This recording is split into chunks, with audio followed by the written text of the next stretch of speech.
Serais-je saisi par la peur? Devant toi resterai-je debout? Vais-je tomber sur mes genoux? Chanterai-je Alléluia? Est-ce que je pourrais te parler? Entouré par ta grandeur, mon cœur va-t-il frémir? Danserai-je pour toi, mon Jésus? Serais-je saisi par la peur? Devant toi resterai-je debout? Vais-je tomber sur mes genoux? Chanterai-je Alléluia? Est-ce que je pourrais te parler? Entouré par ta grandeur, mon cœur va-t-il frémir? Danserai-je pour toi, mon Jésus?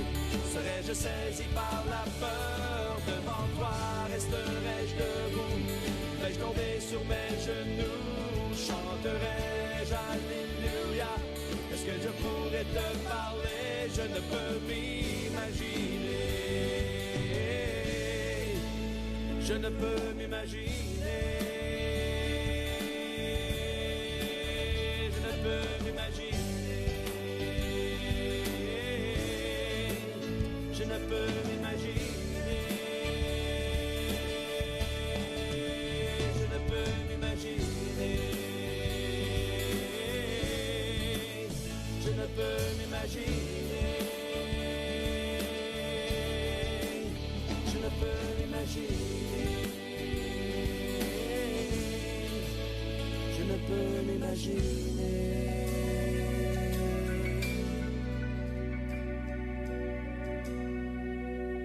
Je ne peux m'imaginer ce que ce sera quand je marcherai juste à tes côtés. Je ne peux m'imaginer. Je ne peux m'imaginer.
Bonsoir, bien-aimés dans le Seigneur. Bonsoir, amis et auditeurs. C'est un réel plaisir de vous retrouver encore cet après-midi. Je suis très heureux d'être en votre compagnie ce soir. Et j'espère que vous allez tous bien et que vous avez commencé une très belle semaine. Alors ce soir, j'ai le privilège de vous entretenir encore sur la continuité de notre thème dont nous avons commencé la semaine dernière. Le chrétien comme sel de la terre. Le chrétien comme sel de la terre dans un monde corrompu et pervers. Comment est-ce que le chrétien peut continuer à garder sa saveur et refléter toutes les caractéristiques du sel dont le Seigneur Jésus parlait. Donc ce soir, nous allons encore continuer à méditer dans ces deux passages bibliques, en réalité qui sont les points, je voudrais dire les points focaux de notre message. Le premier texte se trouve dans Matthieu le chapitre 5, le verset 13, et Marc le chapitre 9, le verset 50. Ces deux textes, nous les avons utilisés déjà depuis la semaine dernière comme base de notre méditation. Et bien entendu, nous allons citer davantage d'autres textes. Alors, donc, ce soir, je vous invite, pour ceux qui sont déjà connectés, à pouvoir partager le lien avec tous ceux-là que vous savez qui sont de langue ou alors d'expression française. dans vos contacts et même ceux-là qui ont un intérêt particulier à pouvoir apprendre le français. Donc, je serais très content de pouvoir aussi vous lire, de pouvoir écouter si vous avez des questions, si vous avez des suggestions sur le thème. Alors, nous serons très, très heureux. Hein. N'hésitez surtout pas à nous faire parvenir vos questions.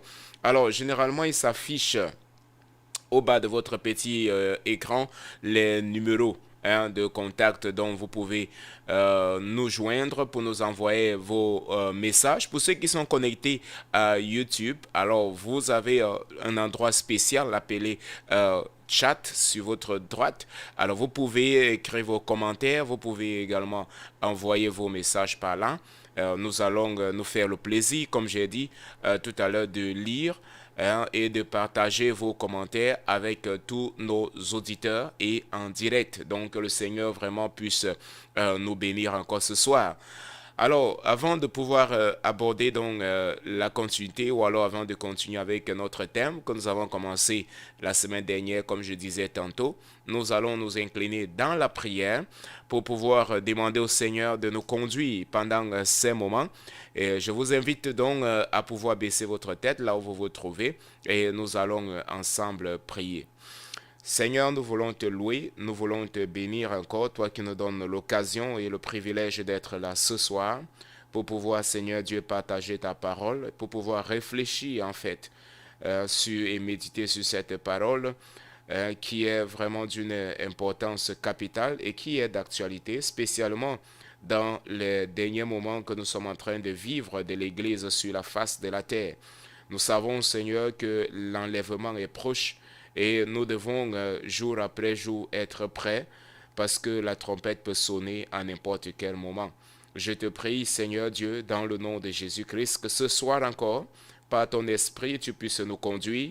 Par ton esprit, Seigneur Dieu, tu puisses nous instruire, nous parler, nous enseigner, Seigneur Dieu, afin que nous venions à être fermes dans notre foi, afin que nous soyons prêts, afin que nous puissions, Seigneur Dieu, accomplir l'œuvre à laquelle tu nous as appelés sur cette terre, qui est une œuvre d'être le sel de la terre. Seigneur, merci parce que tu le fais encore ce soir. Merci parce que tu vas bénir encore nos auditeurs, ceux-là qui sont déjà connectés et même ceux-là qui vont se connecter bien après pour pouvoir assister à cette programmation. Seigneur, qu'ils en soient aussi richement bénis. Dans le nom puissant de Jésus-Christ, nous te prions. Amen. Alors, pour ceux qui sont déjà connectés, j'aimerais bien entendu vous adresser toutes mes salutations dans le beau et précieux nom du Seigneur Jésus. Et pour ceux-là, bien entendu, qui vont se connecter, n'hésitez surtout pas, comme je disais, à nous faire parvenir vos questions. Ça serait vraiment avec beaucoup de plaisir que nous allons vous lire.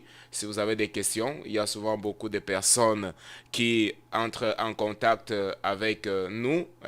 Donc, s'il vous plaît, ça serait vraiment avec beaucoup de plaisir. N'hésitez pas de pouvoir partager vos commentaires avec nous. Alors, le chrétien comme le sel de la terre. Notre texte de référence, comme je disais tantôt, se trouve dans Matthieu le chapitre 3 et le verset 13. Aussi dans le livre de Marc le chapitre 9, le verset 50.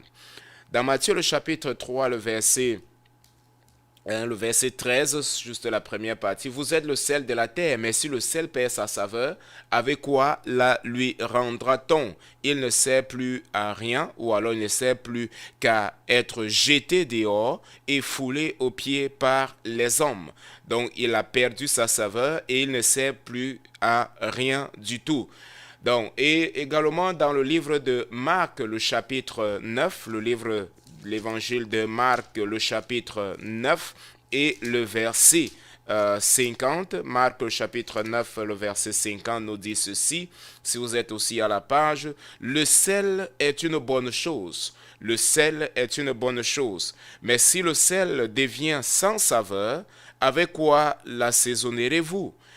Ayez du sel en vous-même et soyez en paix les uns avec les autres. Alors, la dernière fois, nous avons juste pour faire un résumé de ce que nous avons étudié. Le sel a une importance très très capitale dans l'alimentation, hein. Le sel a une très grande importance, comme nous disons, dans la nutrition. Donc, nous avons, lorsque nous parlons de nutrition ou alors des éléments nutritifs, hein, nous voyons généralement les glucides, nous voyons les lipides, nous voyons les protéines, nous voyons les sels minéraux, nous voyons les vitamines et les oligoéléments, pour dire d'un coup un peu plus généralisé. Hein, et nous avons vu que bien que hein, les protéines, les lipides et les glucides occupent pratiquement près de 90% de la composition de nos aliments hein, quotidiens, hein, mais le sel qui représente peut-être moins de 5% de cette composition globale a aussi une importance aussi capitale hein, en réalité que ces trois autres éléments nutritifs que je viens de vous citer. Donc le sel exerce ou alors le sel assure une importance vitale hein, dans notre alimentation. Et vous allez voir par exemple lorsque quelqu'un a des problèmes de la fortification au niveau de ses os. Hein, ça, c'est un problème de sel. Nous avons par exemple le rachitisme qui est un problème des os hein, qui est dû justement à une carence en sel. Donc, il y a beaucoup de maladies en réalité qui sont dues à cette carence en sel. Donc, le sel, bien que en étant la quantité en termes de quantité, elle est une petite quantité, mais elle a une très grande influence ou alors une très grande importance hein, dans notre alimentation quotidienne. Alors la dernière fois, la première caractéristique que nous avons abordée ensemble, c'était le sel qui apporte le goût en réalité ou la saveur à notre alimentation. Je suis sûr que peut-être dans votre vie, vous avez déjà eu à prouver ou alors, je veux dire, à manger ou à goûter un aliment sans sel. Et je suis sûr que vous n'avez pas, hein, vous avez pu immédiatement hein, ressentir, ou alors un aliment où on n'avait pas mis suffisamment du sel. Alors lorsque vous avez pris votre réaction, elle était immédiate, même si en réalité l'aliment a des bons condiments, a un bon goût et je veux dire beaucoup d'autres éléments. La première des choses qui va attirer votre attention lorsque vous goûtez un repas, hein, immédiatement, ça sera s'il y a du sel ou s'il n'y en a pas du sel. En réalité, pour une personne qui hein, fonctionne normalement, c'est-à-dire il a toutes ses fonctions gustatives, son sens gustatif qui fonctionne normalement, alors cette personne n'aura pas de problème à pouvoir identifier la présence ou l'absence du sel dans une alimentation.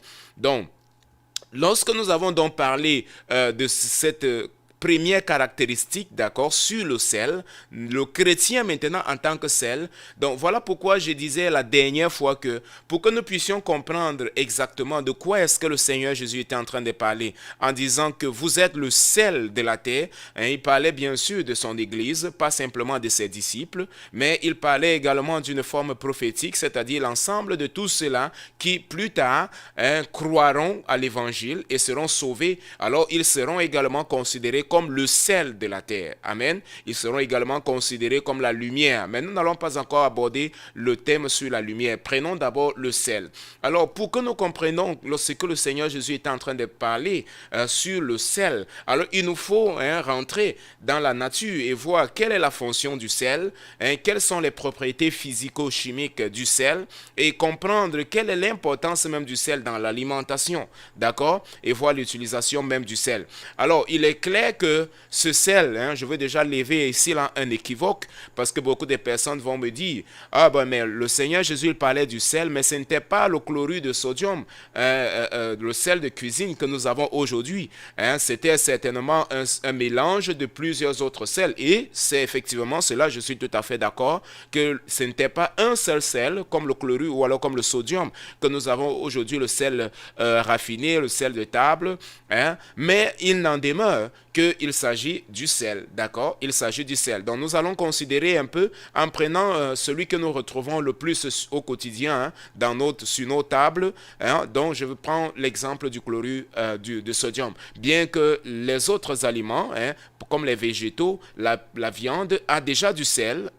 En eux-mêmes, ils ont déjà du sel. Donc il faut déjà le dire, ils ont déjà du sel. Mais sauf qu'il n'est pas suffisamment perceptible par notre sens gustatif. Donc voilà un peu cet équivoque que je voudrais ici lever. Donc, le sel, comme je disais, apporte de la saveur. Le sel apporte du goût à un aliment. Et je disais donc que pour pouvoir comprendre cette comparaison, parce que c'est de cela qu'il est question, le Seigneur Jésus compare donc le chrétien sur la terre au sel. D'accord? Au sel. Donc la première des choses, donc, c'est que le sel donc, a cette caractéristique d'apporter le goût, d'accord, à une alimentation, apporter le goût à une alimentation. Ça, c'est ce que nous avons vu. Job, le chapitre 6, le verset 6, nous parle justement que, mais est-ce que quelqu'un peut manger un blanc d'œuf et vraiment sentir du goût? C'est-à-dire, le blanc d'œuf, pour ceux qui ont déjà mangé, c'est quelque chose qui est totalement, qui est insipide. En réalité, vous mangez, mais vous n'arrivez pas à percevoir un goût. Il est insipide, dû justement à la quasi-absence de sel dans le blanc d'œuf. Donc, nous comprenons donc que le sel apporte du goût. Et le chrétien aussi apporte du goût. Mais maintenant, où apporte du goût dans ce monde pervers, dans ce monde corrompu. Voilà pourquoi donc j'ai placé ce titre, le chrétien comme sel de la terre dans un monde corrompu et pervers. Un monde qui est de plus en plus corrompu, un monde qui est de plus en plus pervers, un monde qui a rejeté la parole de Dieu, un monde qui a abandonné les principes moraux et qui malheureusement de plus en plus établit sa propre esthétique, sa propre éthique, et tout cela a entraîné donc cette perversité. Nous voyons donc que le monde va de mal en pire. On ne peut vraiment pas attendre une amélioration de ce monde dans lequel nous nous trouvons. Donc lorsque vous regardez tout autour de vous, vous pouvez effectivement percevoir que ce monde a complètement perdu le goût. Ce monde est complètement insipide. Ce monde est complètement corrompu. Ce monde est complètement perverti.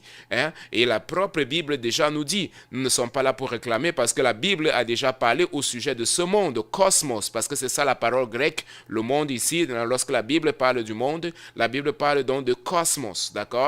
Et la Bible nous dit dans 1 Jean, le chapitre 5, pour ceux qui veulent lire, 1 Jean, le chapitre 5, le verset 19, qui est clair, fils, nous sommes de Dieu et le monde entier est sous la domination du malin. Donc il en va de soi que ce monde véritablement ne va que perdre du sens, ne va que perdre du goût, sera de plus en plus insipide. Pourquoi? Parce que nous savons qu'il est complètement sous la domination du diable, il est complètement sous la domination du malin. Donc qui est derrière ce système qui est mis en place? Lorsque nous parlons du monde, nous faisons allusion au système économique, politique, social, culturel, mis en place par les hommes mais qui est manipulé par le diable. Donc nous voyons donc qui est derrière ce système dans lequel nous vivons, dans lequel nous nous trouvons. Alors ce n'est pas Dieu, mais c'est le diable. Et la Bible nous dit dans 1 Jean le chapitre 2, le verset 15, pour ceux qui également peuvent lire, n'aimez pas le monde, ni les choses qui sont dans le monde. Si quelqu'un aime le monde, l'amour du Père n'est point en lui. Car tout ce qu'il y a dans le monde, qu'est-ce qu'il y a dans le monde? Il nous donne la convoitise des yeux, la convoitise de la chair, l'orgueil de la vie, et il nous dit, ne viennent pas de Dieu, mais oui, du monde. Et le verset 17 dit, or, le monde passe, et toute sa convoitise avec, toutes ces convoitises là vont passer. Mais celui qui fait la volonté de Dieu, alors il demeure éternellement. Amen.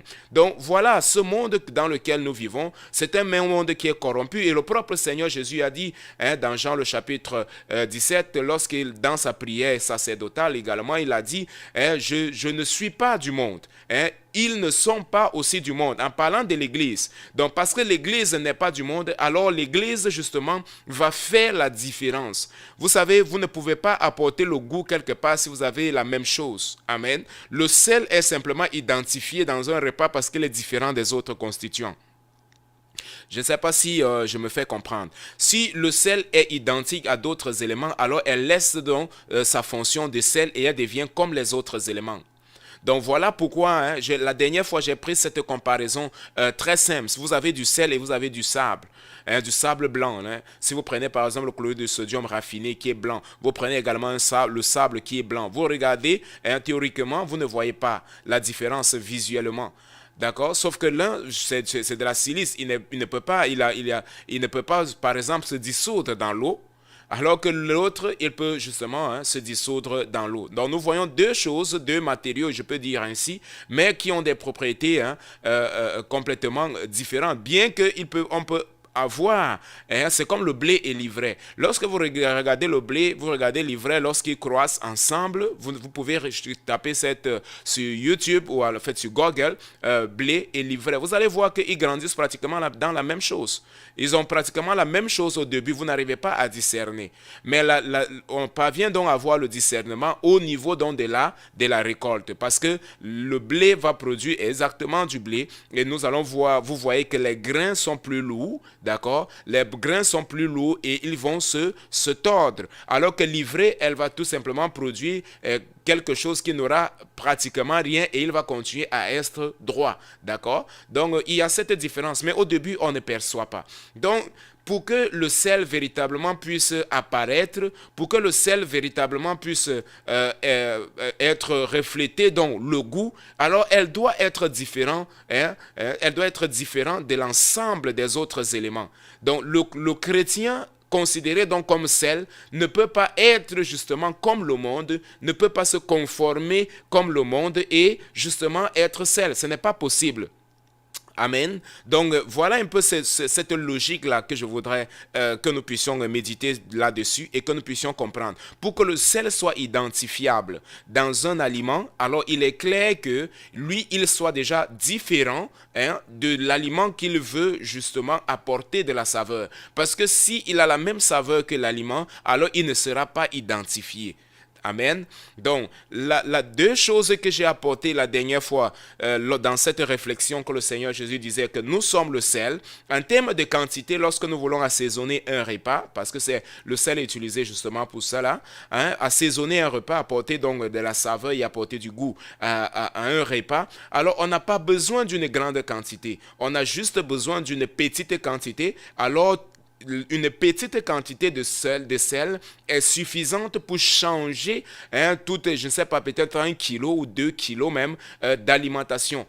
Pour ceux qui cuisinent, vous voyez que généralement lorsque vous faites votre repas, vous prenez généralement peut-être une cuillère à café ou moins d'une demi-cuillère à café pour pouvoir assaisonner, je ne sais pas moi, peut-être 2 kilos ou 3 kilos d'alimentation que vous avez là dans votre marmite. Et directement, son goût va être perçu dans toute l'alimentation. Donc, en termes de quantité, le Seigneur Jésus nous donne une réflexion profonde que moi particulièrement, je ne m'étais pas encore arrêté pour méditer là-dessus. Mais lorsque je me suis arrêté, j'ai considéré un peu la quantité de sel que nous avons dans un aliment. Il est vraiment insignifiable. Donc le Seigneur Jésus est en train de nous révéler que son Église, vraiment, la quantité de personnes qui sont véritablement celles de la terre, c'est une quantité insignifiable. C'est une quantité qui est très petite. Amen. C'est une quantité vraiment que ce n'est pas beaucoup. Et imaginez-vous, frères, si on a 3 kilos d'alimentation et qu'on a besoin peut-être de 5 grammes ou peut-être, prenons même 10 grammes de sel pour pouvoir assaisonner ces 3 kilos. Vous faites 3 kilos qui est 3000 grammes. Et vous regardez, vous n'avez que 10 grammes. Vous voyez que ce n'est même pas les 1 centième. C'est pratiquement 1 sur 300. Donc, vous voyez que c'est pour dire que ça serait vraiment quelque chose de difficile. Pour être véritablement le sel, ce n'est pas donné à n'importe qui. Et le Seigneur Jésus, il révèle que son Église est le sel de la terre. Donc, en termes de quantité même, en termes de quantité, ce n'est que très peu. Et ceci a tout un sens parce que lorsque nous méditons, bien-aimés, dans la parole de Dieu, également dans ce passage, dans Matthieu le chapitre 7, le verset 13, alors il nous donne cette représentation. Le verset 13, nous avons lu la dernière fois. « Entrez par la porte étroite, car large est la porte, spacieuse est le chemin qui mène à la perdition. Et il y en a beaucoup qui y vont. » Il y en a beaucoup, le Seigneur Jésus reflète qu'il y a beaucoup qui y vont, c'est-à-dire il y a beaucoup qui ne sont pas le sel. Rappelez-vous que nous sommes dans l'église. Le Seigneur Jésus n'était pas en train de parler du monde. Il parle parmi ceux-là qui confessent qu'ils sont chrétiens. Malheureusement, il y a beaucoup qui ne sont pas sels. Il y a beaucoup qui ont perdu leur saveur de sel. Soit ils ne sont pas sels, soit ils ont perdu leur saveur de sel, véritablement. En réalité, peut-être n'ont jamais été sels. Donc, il dit ceci là, il y a beaucoup qui entrent par là. Parce que c'est un chemin de la facilité. C'est un christianisme facile. C'est un christianisme où vous n'avez pas besoin de renoncer. C'est un christianisme où on dit que venez comme vous êtes, restez comme vous êtes, vivez comme vous êtes et vous allez au ciel comme vous êtes. C'est un christianisme de mensonge. C'est un christianisme qui n'est pas vrai. Alors que le Seigneur Jésus nous montre clairement lorsque lui-même il est venu, quelle était sa maison, comment est-ce qu'il a vécu sur sa terre, est-ce qu'il avait un château, est-ce qu'il avait ceci, est-ce qu'il avait cela. Non. Aujourd'hui, quel est l'évangile que nous prêchons? Quel est l'évangile que vous écoutez partout là? Ah, Dieu va te donner une maison, il va te donner un mariage, il va te donner des enfants, il va te donner, il va te donner, il va te donner. C'est comme si le salut que tu as était pratiquement insignifiant. C'est comme si le salut était insignifiant. Rappelons-nous, la Bible dit Dieu a tant aimé le monde qu'il a donné son Fils unique afin que quiconque croit en lui ne périsse point mais ait la vie éternelle. Voilà le but pour lequel le Seigneur Jésus est venu, c'est pour donner la vie éternelle. Il est venu manifester la lumière. Donc voilà le but principal, la vie éternelle. Mais aujourd'hui, c'est comme si quelqu'un qui va peut-être apporter son témoignage dans une église, il faut le dire en déplorant cela, que j'ai reçu le salut au nom de Jésus, je suis sauvé. On va lui dire, oui, tu es sauvé, et après quoi? Qu'est-ce que Dieu a fait? Il a fait dans ta vie. C'est comme si le salut n'avait plus de valeur. C'est comme si le salut, si quelqu'un dit que Dieu m'a donné une maison, mais bon, je ne sens pas que je suis sauvé, pour le moment, on va dire, oh, il n'y a pas de problème, frère, il n'y a pas de problème, il n'y a pas de problème. Si Dieu t'a donné une maison, oh, alléluia, gloire à Dieu. Mais si tu n'es pas encore sauvé, ça ne fait pas du mal à personne. Alors que le Seigneur Jésus est venu pour le salut et non pas pour les biens de la terre. Donc, nous ne sommes pas en train de prêcher, bien sûr, contre cela. Pour ceux qui nous accompagnent déjà, nous avons déjà prêché sur l'abondance. Nous avons vu que le Seigneur est un Dieu d'abondance, il bénit également, mais l'abondance qu'il prend plaisir, c'est l'abondance spirituelle. Nous avons déjà parlé de cela. Donc, le Seigneur Jésus dit, vous êtes le sel de la terre. Et maintenant, regardez la continuité, verset 14. Mais étroite est la porte, resserré le chemin qui mène à la vie, et il y en a très peu qui y trouvent. Il y en a très peu qui y trouvent, c'est-à-dire, il y a très peu qui sont le sel. De la même manière que le sel est peu pour pouvoir alimenter dans un repas, le Seigneur Jésus nous révèle que son Église est peu. C'est composé d'un ensemble de personnes, mais qui sont pratiquement insignifiants comparés au nombre total de ceux qui confessent être chrétiens. Ceux qui confessent qu'ils sont nés de nouveau, qu'ils ont accepté le Seigneur Jésus dans leur vie, mais qui continuent à vivre une vie comme s'ils n'avaient jamais reçu le Christ.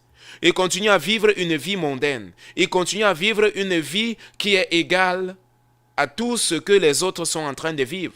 Tu le regardes et tu regardes celui qui n'est pas sauvé, tu ne vois pas la différence. La seule différence, c'est qu'ils disent qu'ils partent à l'église le dimanche, ou alors peut-être ils ont une Bible à la maison qu'ils n'ouvrent jamais, ou peut-être ils ouvrent une fois par semaine lorsqu'ils vont à l'église, bien entendu. Donc, le Seigneur Jésus dit qu'il révèle que son église est le sel de la terre. Son église est là pour apporter la saveur. Son église est là pour être différente. On ne peut pas être conformé et pouvoir apporter le changement. Ça ne peut pas être possible. Celui qui se conforme ne peut pas apporter le changement. La lumière, c'est la lumière qui brille dans les ténèbres. Les ténèbres ne peuvent pas changer les ténèbres. Là où il y a ténèbres et ténèbres, il n'y aura pas de changement. Mais là où il y a la lumière, alors les ténèbres vont percevoir que oui, il y a la lumière quelque part. De la même manière, la Bible nous dit que nous sommes le sel de la terre. Le chrétien est le sel de la terre. L'église du Christ est le sel de la terre. Elle a été appelée autant pour moi, à apporter cette transformation, à apporter ce changement-là sur la terre. Nous vivons dans un monde de plus en plus corrompu, comme j'ai dit, dans un monde pervers. Mais la Bible nous dit dans le livre d'Apocalypse que celui qui est juste soit davantage juste, que celui qui est saint soit davantage saint. Voilà, donc dans les derniers temps, c'est ce que nous aurons à vivre. Celui qui est juste va davantage être juste. Alors je ne suis pas en train de parler de la justice des hommes. Ça c'est la justice selon Dieu. C'est-à-dire c'est Dieu qui déclare une personne juste lorsque la personne confie en son Fils bien-aimé Jésus-Christ. Alléluia. Et que celui qui est saint se sanctifie davantage. La sanctification est une œuvre du Saint-Esprit en nous. Lorsque nous nous remettons à Dieu, lorsque nous offrons notre corps, comme la Bible nous dit dans Romains, le chapitre 12, le verset 2, nous remettons notre corps comme un sacrifice saint,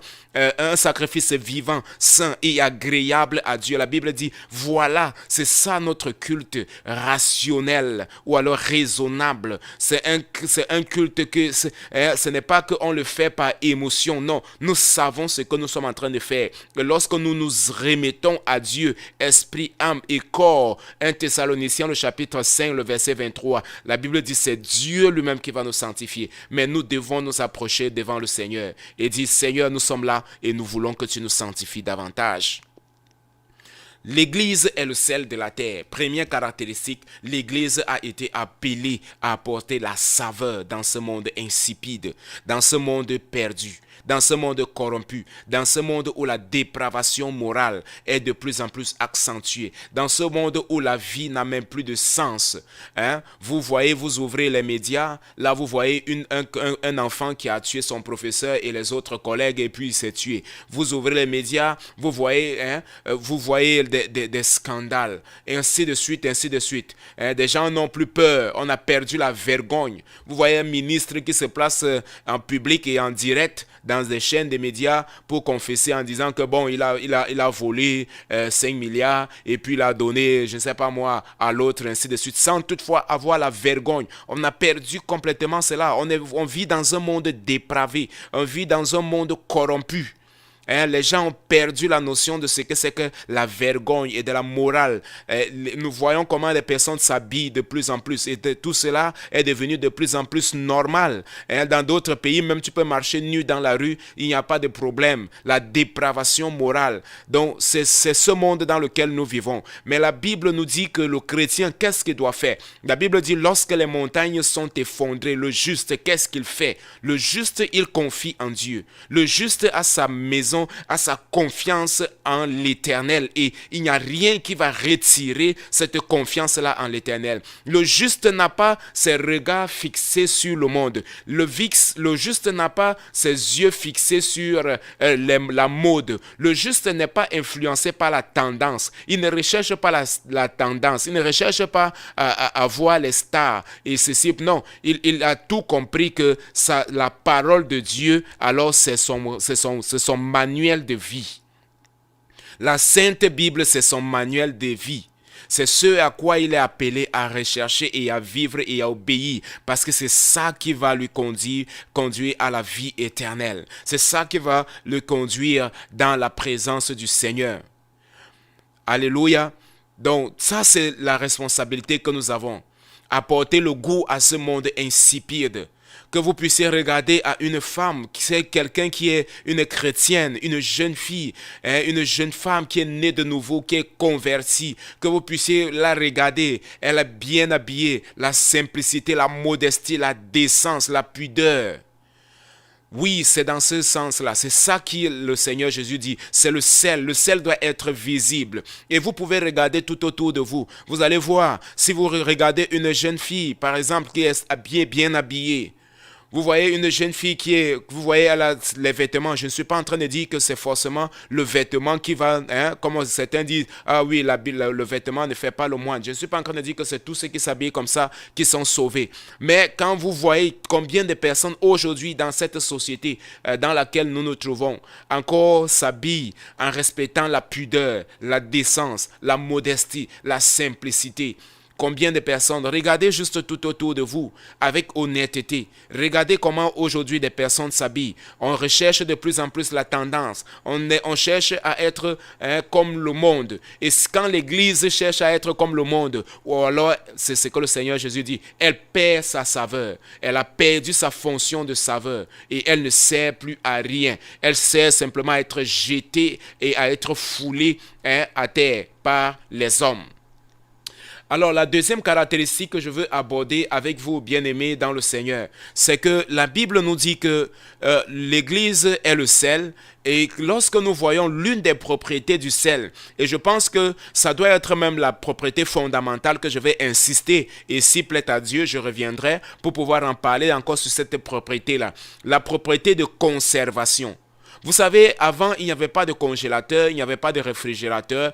Et pour conserver les aliments périssables, ou alors comme la viande, qu'est-ce qu'on faisait? On mettait beaucoup du sel.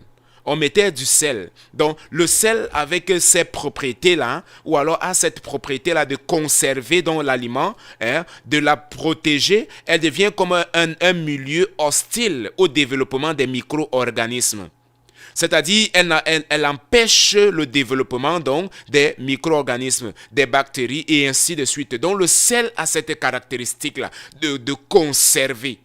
De conserver. Alors, le Seigneur Jésus dit que nous sommes le sel. Donc, la deuxième propriété que nous avons en tant qu'enfants de Dieu, en tant que nés de nouveau, chrétiens nés de nouveau, alors c'est de conserver. Mais conserver quoi, certainement, vous allez me dire? Conserver la parole qui est l'aliment de Dieu. Voici notre alimentation, voici notre aliment. Et Dieu nous a donné cette responsabilité-là de la garder.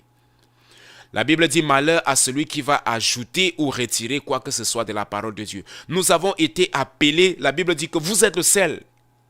C'est-à-dire, vous êtes appelés à conserver ma parole. Vous êtes appelés à garder la parole de Dieu. L'Église est appelée à garder la parole de Dieu. Aujourd'hui, on dit, oh, voilà, ça c'est une Église conservatrice. Ah, ça c'est une Église libérale. D'où est venu ce nom-là? Ça c'est le monde.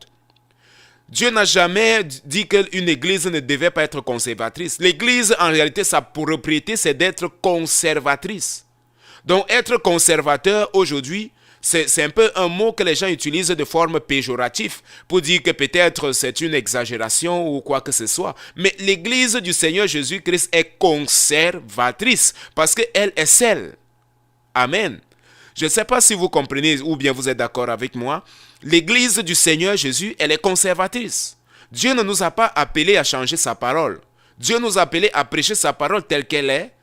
Dieu nous a appelés à enseigner sa parole telle qu'elle est avec l'aide du Saint-Esprit, bien entendu, et ne pas changer. Mais aujourd'hui, les gens disent, je ne pense pas que telle partie de la Bible, on doit encore l'appliquer. Ah, Deutéronome, le chapitre 23, le 22, le verset 5, là, c'était à l'époque. Dieu faisait la différence entre les vêtements d'hommes et les vêtements de femmes. Aujourd'hui, on n'a plus besoin d'appliquer. Il n'y a plus de différence entre les vêtements d'hommes et les vêtements de femmes. Vraiment, ça, c'est vraiment dépassé. Mais la Bible nous dit que l'Église du Seigneur Jésus-Christ, elle est conservatrice. Ça veut dire qu'elle continue à prêcher la même doctrine que les apôtres ont vécue. Alors nous ne sommes pas en train de dire qu'on va rentrer dans les applications des sacrifices. Non, je ne suis pas en train de dire les lois cérémoniales, non. Mais en ce qui concerne les lois morales pour ceux qui nous accompagnent, alors nous avons déjà eu à parler de cela. Les lois sacrificielles, cérémoniales, les lois morales. Nous continuons à appliquer les lois morales, par exemple. Tu ne tueras point. C'est valide même au temps de la grâce. Les sacrifices d'animaux pour la purification des péchés, ça, les lois cérémoniales, on les a complètement enlevées parce que Christ est mort et par son sang, alors il a purifié ainsi tous ceux qui croiront en lui. Amen. Donc, l'Église du Seigneur Jésus bien-aimé, vous qui m'accompagnez, elle est conservatrice. Donc, si on vous dit que vous n'êtes pas conservatrice, ça veut dire qu'il y a un problème. Ça veut dire qu'il y a un problème. Mais vous regardez une église, vous regardez, moi je prends l'exemple simple du mouvement pentecôtiste, lorsque cela est arrivé ici au Brésil. Lorsque le mouvement pentecôtiste a commencé au Brésil il y a 100 ans environ, les premiers qui sont arrivés, Daniel Beck et l'autre, ils ont prêché, c'était la simplicité, c'était la sanctification, Par exemple, les us et les coutumes, les vêtements, tout ça, il n'y avait pas de problème parce que ça, c'était justement comment est-ce que le Saint-Esprit les avait guidés et que la propre parole la parole de Dieu dit. Dans 1 Pierre, le chapitre 3, sur comment est-ce que la femme doit se vêtir, l'utilisation des bijoux, l'utilisation de ceci, l'utilisation des pantalons, et ainsi de suite pour le sexe, la genre féminine, et ainsi de suite. C'était clair. Il n'y avait jamais eu de problème et c'était clair au milieu de l'Église. Ça a toujours été clair au milieu du peuple de Dieu. Ça a toujours été clair au milieu du peuple chrétien. Mais aujourd'hui, 100 ans après, regardez ce qui est devenu, par exemple, l'Assemblée de Dieu aujourd'hui. Regardez ce que vous regardez partout dans le monde. Vous regardez, par exemple, comment est né à la rue Azusa aux États-Unis, le début également du mouvement pentecôtiste. Vous regardez comment les chrétiens vivaient, la simplicité, la modestie, avec pudeur, comment est-ce que les femmes s'habillaient, comment est-ce que les hommes s'habillaient, et ils étaient identifiables. Ils étaient identifiables. Et cela était clair. Cela était clair, parce que cela a toujours été ainsi parmi le peuple de Dieu. Cela a toujours été ainsi parmi ceux qui confessent la foi chrétienne. Ils ont toujours eu à être différents, parce qu'ils sont sels. Le sel ne peut pas se conformer à son environnement, parce que pour qu'il puisse apporter le goût, alors il doit être différent. Donc parmi le peuple de Dieu, cela a toujours été une pratique normale, que l'Église a été toujours là comme ce point-là qui donne la direction au monde qui est perdu. Où est-ce que le monde va trouver donc la vérité si le monde maintenant, si l'Église elle-même elle est corrompue? Où est-ce que le monde va trouver le chemin si l'Église elle-même a perdu le chemin? Est-ce que un aveugle peut conduire un autre aveugle? Non, la Bible nous dit, les deux vont tomber dans un fossé, vous n'allez jamais voir cela. Un aveugle ne conduit pas un autre aveugle, mais c'est celui qui voit qui va conduire ceux qui sont aveugles. Donc la Bible nous dit que l'Église est le sel. L'Église est appelée à être conservateur. Tu es un conservateur. L'une des propriétés du sel, c'est la conservation. Conservation des aliments. Le chrétien est appelé à conserver la parole de Dieu. Voilà pourquoi lorsque l'apôtre Paul écrit à Timothée, il dit « Garde ce que tu as reçu. Garde ce que tu as reçu et que personne ne vienne voler parce que tu vas perdre ta couronne. Garde ce que tu as reçu. » David, il a dit dans le psaume 119, le verset 11, « Je garde ta parole dans mon cœur afin de ne pas pécher contre eux, afin de ne pas pécher contre toi. » Je garde ta parole dans mon cœur. Je la garde. Je ne la change pas. Ce n'est pas ma parole à moi. C'est ta parole. Le chrétien est appelé à garder la parole de Dieu, pas sa parole. Ce ne sont pas des philosophies. Aujourd'hui, les gens croient beaucoup plus à la philosophie de Socrate et la philosophie de Descartes, René Descartes et plein d'autres philosophies, mais ils ne croient pas à ce que la parole de Dieu dit. Nous sommes appelés à garder la parole de Dieu. L'Église du Seigneur Jésus-Christ, elle est conservatrice. Elle garde la parole de Dieu. Tu es un conservateur, bien-aimé. Je suis un conservateur. Tu es une conservatrice. Dieu dit que tu es sel. Et l'une des propriétés du sel, rappelle-toi, c'est que le sel conserve les aliments. Alors si tu ne conserves pas la parole de Dieu, alors sache qu'il y a quelque chose qui ne va pas. Tu es en train de laisser ta propriété d'être sel. S'il y a quelque chose dans la parole, tu dis, mais je ne pense pas que ça doit être comme ça. Tu es en train de perdre tes propriétés du sel. Le diable est très dangereux. Il ne suffit pas aujourd'hui de détruire l'Église. Comme il a travaillé à l'époque, il a compris. À l'époque, là, il détruisait beaucoup d'églises. À l'époque, il détruisait les chrétiens. Beaucoup de chrétiens mouraient, brûlés par le feu. Vous regardez, vous voyez, ce sont des images vraiment. Aujourd'hui, on a les droits de l'homme, on a les droits de ceci, on a les droits des animaux, on a les droits du chien, des rats, on a les droits de tout. Donc, ce qui fait en sorte que il n'utilise plus les mêmes stratégies. Mais maintenant, qu'est-ce qu'il fait? Non, on va laisser l'Église, mais on va retirer sa saveur. Et il y a beaucoup d'églises aujourd'hui qui ont perdu leur saveur. Il y a beaucoup de mouvements religieux, de mouvements chrétiens qui ont perdu leur saveur. Ils sont tout simplement là, mais ils sont insipides. Ils sont déjà corrompus, ils sont déjà pervertis, ils se sont déjà conformés. Et en étant conformés, alors ils ne peuvent pas être transformés. Parce que ce n'est pas la parole que nous sommes transformés. Et lorsque la parole nous transforme, plus la parole nous transforme, alors plus nous aurons notre saveur de sel. Nous allons la garder et nous allons apporter la saveur dans le milieu où nous allons nous trouver. Donc Dieu t'appelle, bien-aimé dans le Seigneur, vous qui êtes en train de m'écouter ce matin, ce soir, autant pour moi. L'une des caractéristiques du sel, c'est que le sel conserve, le sel garde. Et vous savez, l'un des signaux, la Bible nous parle des signes de la fin des temps, c'est que justement dans les derniers temps, beaucoup de gens vont perdre cela. Beaucoup de gens vont perdre cette caractéristique que le Seigneur Jésus a parlé. Et cela est tout à fait normal. Regardez ce que la Bible nous dit. Dans 2 Timothée, le chapitre 4, le verset 1. 2 Timothée, le chapitre 4, le verset 1 nous dit « Je t'en conjure devant Dieu et devant Jésus-Christ, qui doit juger les vivants et les morts. Au nom... et au nom de son apparition et de son royaume. Prêche la parole, insiste en toute occasion, favorable ou non. Prêche la parole, ne prêche pas autre chose. Prêche ce que tu as gardé, ce que tu as appris. Bien-aimé, ce que l'Église a appris et ce que l'Église apprend chaque jour de Dieu au travers de sa parole, elle doit la garder. Prêchez la parole. L'apôtre Paul dit prêche la parole. Ne prêche pas les philosophies. Ne prêche pas les rêves. Ne prêche pas, je ne sais pas moi, tes expériences. Non, ce que les gens ont besoin d'écouter, c'est la parole de Dieu. Et tu ne peux que prêcher la parole de Dieu si tu gardes la parole. Mais si tu corromps la parole, alors tu vas commencer à prêcher une révélation tordue. Et les gens vont commencer à croire des choses tordues. Et c'est comme ça que naît l'hérésie. Et c'est comme ça que naît l'apostasie. Vous voyez, l'apostasie naît des choses comme ça. L'hérésie naît des choses comme ça. Des personnes qui ont altéré la parole et ils ont prêché la parole altérée. Imagine une personne qui a reçu la parole altérée. Quelque chose corrompu. Et elle prend quelque chose corrompu et elle s'en va prêcher encore cette chose corrompue à une autre personne. Et ainsi de suite. C'est comme ça que l'hérésie donc est propagée.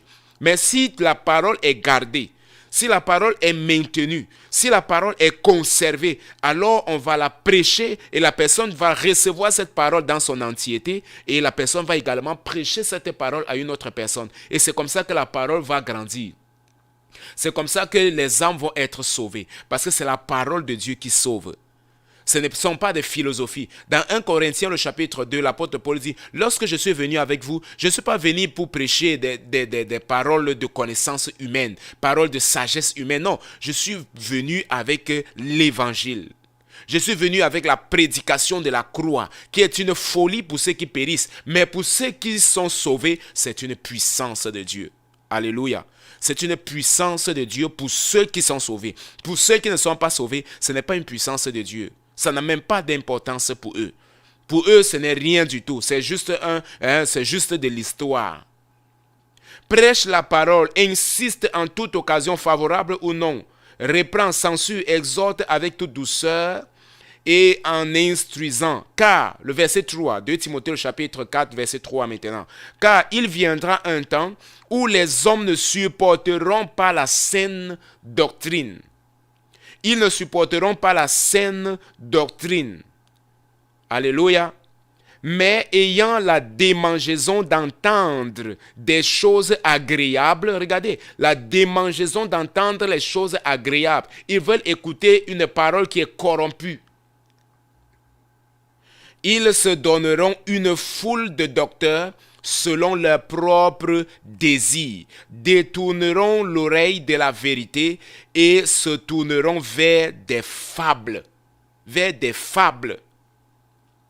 Donc voilà, c'est la réalité des derniers temps. C'est ce que l'apôtre Paul avait déjà prédit cela, que dans les derniers temps, beaucoup vont laisser d'être seuls, beaucoup vont laisser de pouvoir conserver la parole de Dieu et vont commencer à prêcher autre chose.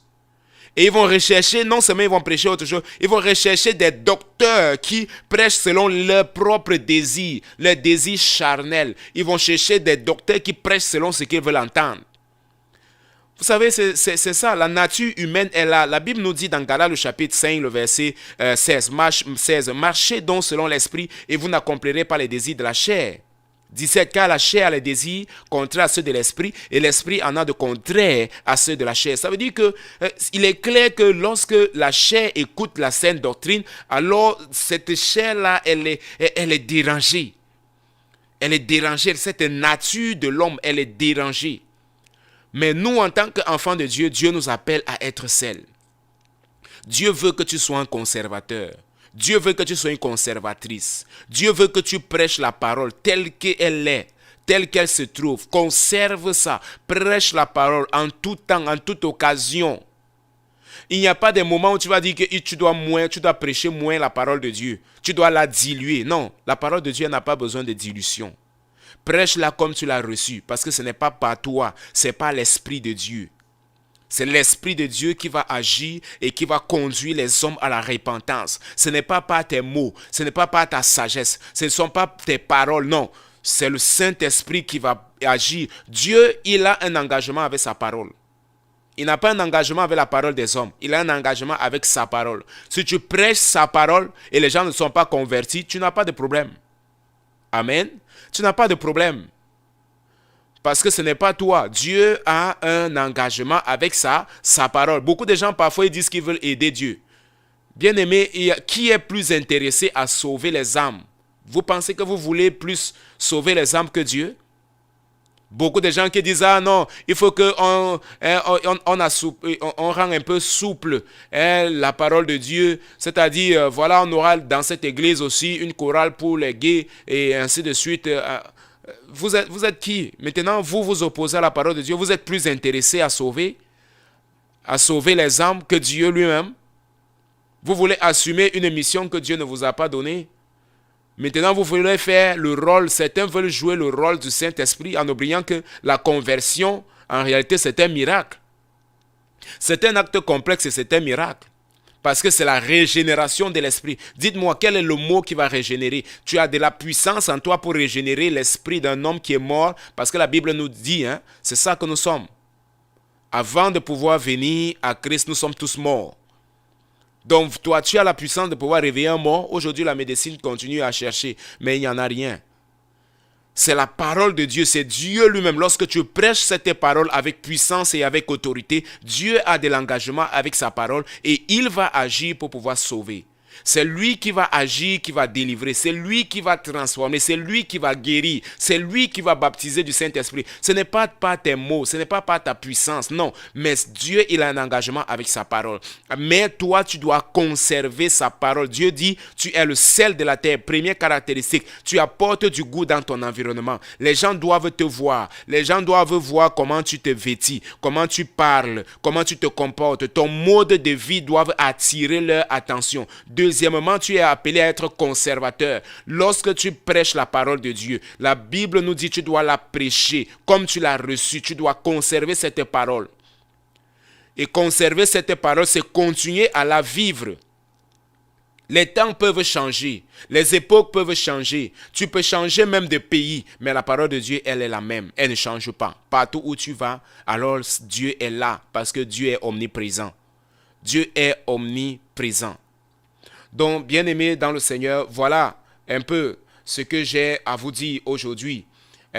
L'Église n'est pas là pour pouvoir être influencée par le monde, mais l'Église a été appelée justement pour pouvoir conduire le monde au salut.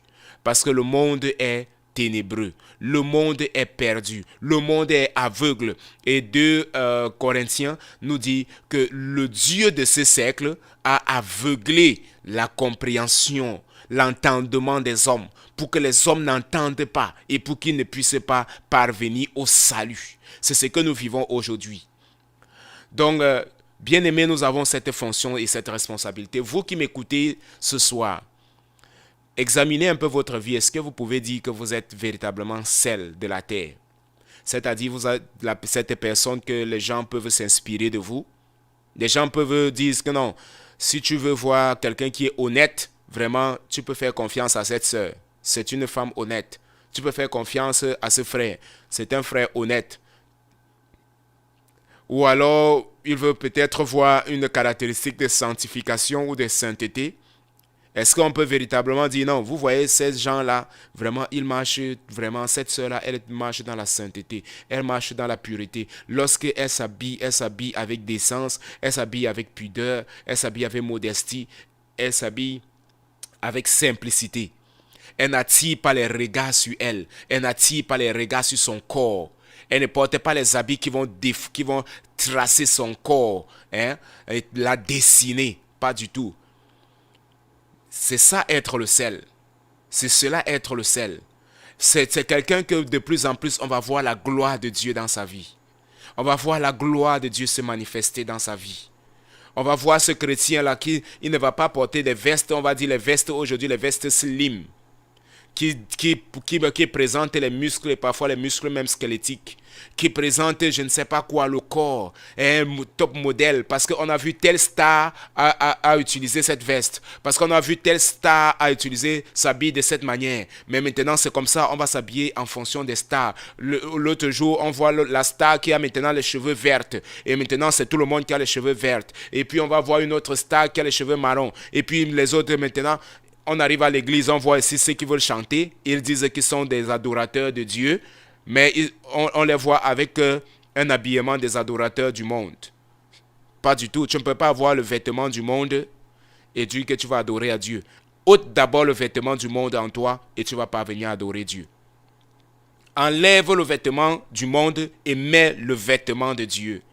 Alors tu vas pouvoir adorer Dieu en esprit et en vérité. Parce que la Bible nous dit, c'est ceux-là que le Père recherche, ceux qui l'adorent en esprit et en vérité. Et tu ne peux pas adorer Dieu en esprit et en vérité si avec sur toi tu as encore les vêtements du monde, si tu as encore des choses du monde en toi. La Bible, le Seigneur Jésus a dit, le prince de ce monde vient et il n'y a rien en lui, il n'y a rien en moi qui lui appartient. C'est-à-dire, il n'y a pas de communion avec lui. Je n'ai pas de communion avec lui. Est-ce que tu peux véritablement dire, le prince de ce monde qui est le diable, il peut venir parce que quand je regarde mon habit, je regarde mon vêtement, lorsque je me regarde, je vois qu'il n'y a rien sur moi qui lui appartient. Est-ce que tu peux véritablement dire ça et avoir cette conviction que tu ne seras pas condamné et que l'ennemi véritablement va dire que effectivement, dans la vie de cette femme, je n'ai rien. Il n'y a rien qui m'appartient. Dans la vie de cet homme, il n'y a rien qui m'appartient. Son cœur n'est pas attaché à l'argent. Je l'ai déjà tenté avec l'argent, mais il n'a pas cédé. J'ai déjà tenté cette fille avec les bijoux, les vêtements mondains, et elle n'a pas cédé. Donc, il n'y a vraiment rien qui lui appartient. Que vraiment, bien-aimé dans le Seigneur, que cela soit ton partage. Nous allons nous arrêter là ce soir. Et je prie que le Seigneur lui-même puisse vous guider, que le Seigneur le Seigneur vous conduise dans la méditation de ce passage. Matthieu le chapitre 5, le verset 13, et Marc le chapitre 9, le verset 50 et 51. Ayez du sel en vous-même. Nous sommes appelés à être le sel. Nous avons cette responsabilité. Alors, bien-aimés dans le Seigneur, recherchons à l'être. Que le Seigneur donc vous bénisse. Je remercie ceux qui ont été à notre compagnie. Le frère Jean-Jules, la sœur Guerline qui était là, Marco, Michel. Donc, que le Seigneur vous bénisse. J'ai été très heureux. Merci la sœur Guerline qui a dit c'est l'Église qui doit influencer le monde et non l'inverse. Ça, c'est une réalité absolue. C'est l'Église qui est appelée à influencer le monde et non pas être influencée par le monde. Donc, que le Seigneur vraiment nous aide à avoir cette vision, à rechercher non pas une Église qui valorise notre chair, les désirs de la chair. Là où on va dire que ici tu as la liberté, tu peux faire ce que tu veux, tu peux faire ceci. Non, recherche une église qui va te conduire dans le jeûne, dans la prière, dans la crucifixion de ta chair. Parce que la Bible dit sans la sanctification, personne ne verra le Seigneur. Recherche une église qui va te conduire sur ce chemin. Aujourd'hui, c'est de plus en plus difficile, je peux le confesser. Spécialement dans le monde dans lequel nous vivons. Les églises sont de plus en plus libérales. Mais il y en a encore, comme Dieu a dit au prophète Élie, qu'il s'est réservé encore 7000 personnes, 7000 prophètes qui n'avaient pas encore plié leurs genoux pour pouvoir adorer Baal. Je suis sûr, aujourd'hui, il y en a encore. Donc, vous pouvez en trouver. Vous pouvez en trouver et demander au Seigneur, il vous conduira. Que le Seigneur bénisse chacun de vous. Je vais prier pour que le Seigneur vous bénisse, pour que le Seigneur vous garde et que le Seigneur puisse vous conduire à pouvoir méditer davantage sur ce passage, parce que nous sommes appelés à être le sel et nous sommes appelés à être la lumière dans ce monde. Au nom de Jésus dont nous prions. Seigneur, je te dis merci pour ce soir. Merci infiniment parce que tu nous as conduits encore dans la méditation de ce thème. Je te prie afin que tu bénisses nos auditeurs, ceux qui ont été là, la sœur Guerline, le frère Jean, Seigneur, tous ceux qui ont été en notre compagnie, ceux-là même qui vont se connecter bien après. Je te prie, Seigneur, afin que ta grâce leur soit donnée aussi et qu'ils puissent comprendre, Seigneur Dieu, cet appel que tu as pour chacun de nous à être le sel de la terre, c'est-à-dire apporter la saveur dans le milieu où nous sommes, à être conservateur, conserver la parole que nous avons reçue depuis les temps anciens qui sont passés. De génération en génération, cette parole a été conservée et nous sommes appelés également à la conserver pour les prochaines générations, afin qu'elle ne soit pas corrompue. Merci Seigneur Dieu pour ta grâce et pour ta miséricorde. Je te prie, bénis Seigneur Dieu nos auditeurs. Et s'il y a quelqu'un qui souffre, Seigneur Dieu, d'un mal, je te prie, Seigneur Dieu, que ta grâce de guérison, Seigneur, que ta main de guérison soit étendue, Seigneur, sur cette personne et que, Seigneur Dieu, cette personne retrouve sa guérison dans le nom puissant de Jésus. Merci, Seigneur Dieu, d'ouvrir également les portes pour ceux-là, Seigneur Dieu, qui ont besoin d'un travail. Merci, Seigneur Dieu, d'ouvrir les écluses des cieux et de déverser tes bénédictions en abondance sur tous ceux-là, Seigneur Dieu, qui crient à toi sans cesse pour pouvoir recevoir, Seigneur Dieu, de ta part des bénédictions d'en haut. Dans le nom de Jésus-Christ, Seigneur, je te prie et je te rends grâce encore ce soir. Au nom de Jésus-Christ. Amen. Donc, que le Seigneur vous bénisse. La sœur Rosanne aussi de Sainte nous a joint.